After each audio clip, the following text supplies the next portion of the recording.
Cerita pada video kali ini setelah Sun Wukong dibunuh dan disegel di dasar samudra.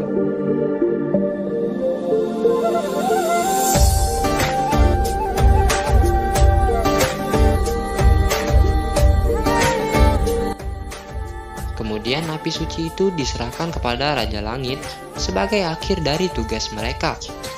Namun Sang Kaisar Langit justru merencanakan kejahatan.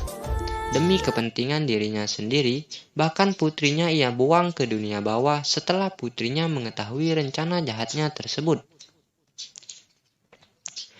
Menyadari banyaknya penyimpangan dari Kaisar Langit dan banyaknya kejanggalan yang ia temukan membuat Dewa Rulai merebut kembali api suci itu secara paksa. Lalu ia pergi ke Gunung Tianyu, yaitu tempat suku naga. Ia memberikan api itu kepada Raja Naga agar ia menjaganya dan tidak jatuh ke tangan orang yang salah. Dewa Rulai pun melakukan semedi di Gunung Tianji demi memulihkan tenaganya atas perbuatan nekatnya tersebut. Cerita dibuka beberapa tahun setelahnya. Terlihat di badai salju, Raja Naga bersama putrinya menemukan seekor serigala yang terluka parah. Dengan kebaikan hatinya, Xiaoyi, putri dari Raja Naga, memberikan kalungnya untuk menyelamatkan serigala itu. Kalung tersebut merupakan kalung sakti yang bisa membuat serigala itu pulih dengan cepat. Waktu demi waktu pun berlalu, membuat serigala tersebut berevolusi menjadi manusia bernama Bailang. Terlihat ia berburu ikan untuk ia hadiahkan kepada Xiaoyi yang kini ia anggap sebagai sahabatnya. Dengan kegigihannya ia berhasil menangkap ikan itu. Tanpa disengaja ia juga bertemu dengan Dewa Bumi. Ia sangat terkesan kepada Bailang bahwa ia sudah lancar berbahasa manusia. Namun tak lama setelah itu, langit menjadi gelap. Dewa Bumi menyadari bahwa ini adalah serangan dari pasukan langit yang turun ke bumi. Ia pun pergi dan menyuruh Bailang mencari tempat yang aman. Bailang langsung bergegas pergi untuk memberitahu suku naga. Sementara itu, putra sulung dari Raja Naga yang bernama Yuzong, ia mengabarkan mengenai pasukan langit yang akan datang pada Raja Naga, dan sekaligus meyakinkan bahwa ratusan prajurit suku naga sudah siap bertempur. Dengan semangatnya, Raja Naga mengatakan kalau hari ini kita akan menunjukkan kepada kerajaan langit kekuatan sesungguhnya dari suku naga. Sementara itu, di luar pasukan langit yang dipimpin oleh Dewa Sunyan sudah siap menyerang suku naga. Ia mendapatkan kabar bahwa api penyucian disembunyikan di tempat ini. Tujuan mereka datang yaitu untuk merebut kembali benda tersebut. Tiba-tiba Bailang datang dan dengan pelontongnya ia memeluk Xiaoyi dan mengatakan bahwa ia telah menangkap ikan besar hari ini. Lalu Raja Naga menyuruh Bailang pergi karena ia sama sekali tidak terlibat dengan urusan itu. Namun Bailang bersikeras untuk ikut tempur bersama mereka. Di sini Dewa Sunyan menawarkan Raja Naga untuk menyerahkan api suci dan menghindari perperangan yang tidak ada artinya. Raja Naga menepis tuduhan itu. Ia berkata bahwa api suci tidak ada di tempatnya. Makin lama, makin memanas. Akhirnya terjadilah pertarungan antara kerajaan langit dan suku naga.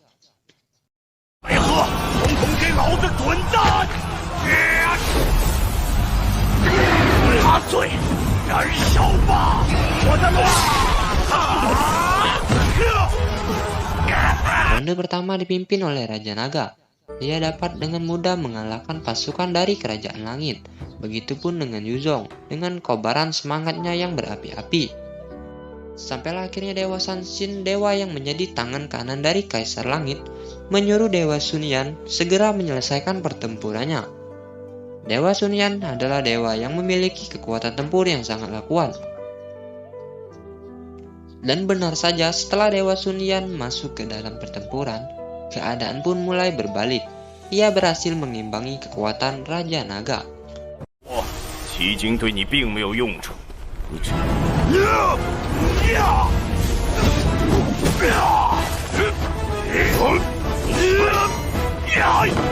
……Sedangkan Bailang yang membantu berhasil menumbangkan sedikit prajurit langit. Meskipun ia lengah, beruntung Yuzong dengan cepat menyelamatkannya. Kini Raja Naga terpojok, ia mengerahkan seluruh kekuatannya dan berubah ke wujud naga. Namun Sun Yan sangatlah kuat. Pada akhirnya Sun Yan pun membunuh Raja Naga tersebut. Para dewa juga membunuh para naga di tempat tersebut. Karena peperangan semakin dekat dengan kekalahan, Yuzong pun membawa Xiaoyi dan Bailang meninggalkan medan perang. Namun di sini Dewa Sun Yan tidak membiarkan mereka pergi begitu saja. Dengan cepatnya ia melesatkan panah apinya untuk menjatuhkan Yuzong.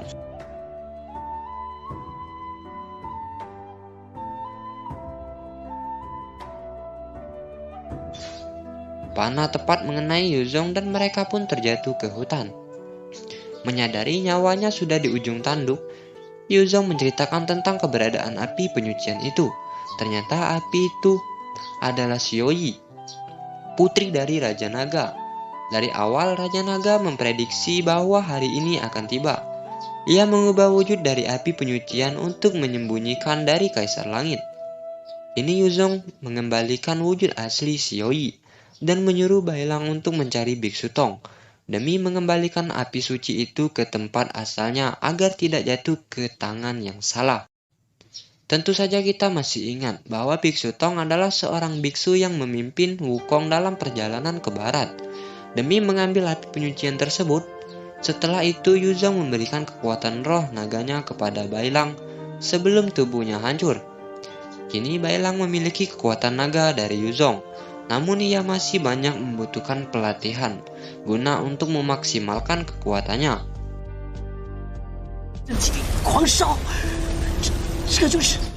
Tak berselang lama datanglah Dewa Pagoda yang mengejarnya. Terjadilah kejar-kejaran di antara mereka. Karena Bailang belum mengetahui kekuatan dari Yuzong, tanpa mereka sadari bahwa mereka telah memasuki klan Asura.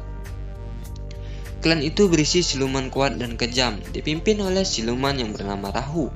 Klan Asura ini adalah musuh bebuyutan dari Kerajaan Langit. Jelas saja melihat dewa yang memasuki wilayahnya, ia pun mengerahkan pasukannya untuk memburu dewa tersebut. Di sini Bailang merasa ketakutan melihat bangsa siluman yang kejam. Namun di sini ia dilepaskan karena melihat rencana Bailang untuk mengembalikan api suci itu ke tempat asalnya. Karena hal itu memberikan keuntungan sendiri bagi klan Asura.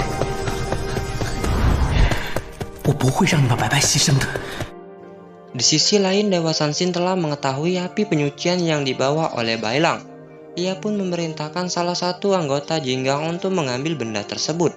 Mengikuti perkataan dari Yuzong, kini Bailang masih terus berjalan dengan penuh semangat mencari Biksu Tong. Lalu ia bertanya kepada Dewa Bumi. Dewa Bumi mengatakan kalau Biksu Tong berada di sebuah kota bernama Chang'an. Jika ia berjalan terus ke arah tenggara, maka ia akan sampai dalam waktu 10 hari. Dewa Bumi juga memberikan beberapa keping emas agar Bailang bisa bertahan hidup.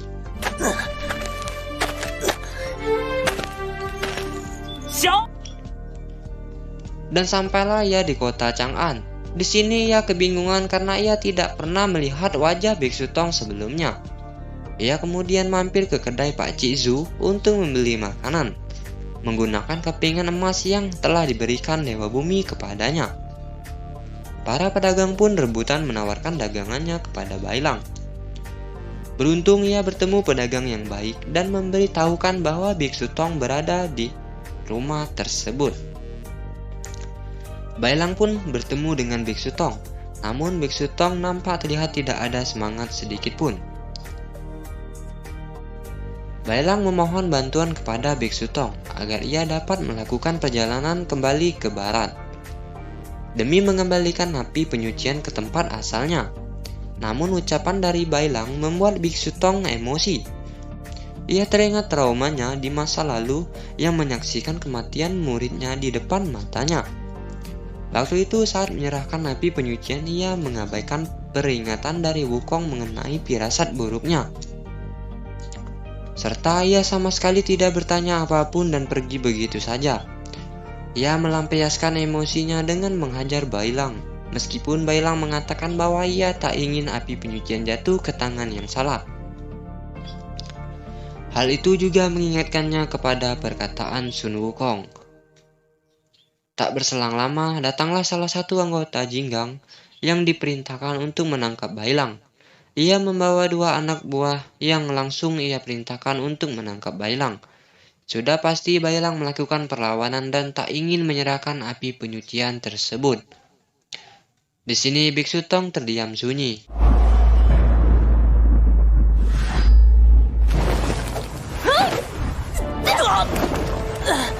Bailang pun terdesak sehingga ia dapat mengeluarkan kekuatan Yuzong untuk mengalahkan mereka.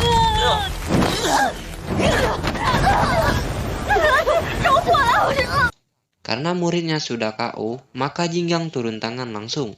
Dengan mudahnya ia dikalahkan oleh Jinggang tersebut. Kini ia diinjak habis-habisan oleh si Jinggang. Sementara itu Biksu Tong masih dalam penyesalan. Tak lama kemudian ia didatangi oleh Xiaoyi, yaitu perwujudan dari api suci tersebut. Di sini Xiaoyi berkata agar tidak menyerahkan dirinya kepada Kaisar Langit. Dari sinilah diketahui bahwa ialah yang memperingati Sun Wukong pada saat itu melalui sebuah mimpi.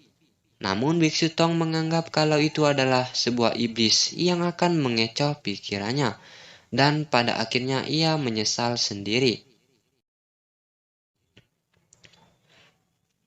Kini Bailang dihajar habis-habisan oleh Jinggang tersebut. Lalu ia berteriak kepada Biksu Tong untuk meminta tolong. Biksu Tong pun kembali bersemangat dan membantu Bailang. Ia pun akan menulis ulang sejarah dan melakukan perjalanan kembali ke barat untuk mengembalikan api suci. Ternyata diketahui Biksu Tong adalah fighter yang sangat kuat. Ia menyuruh Jinggang untuk segera pergi agar kekalahan tidak mempermalukan dirinya.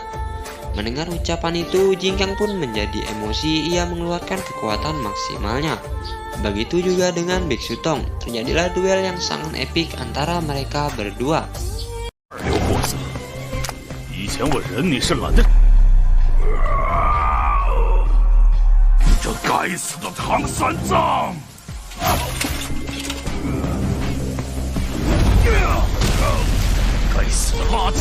Namun di sini Bailang teringat kembali masa lalunya yang sudah diselamatkan Xiaoyi dengan kalungnya sampai sekarang masih melekat di lehernya.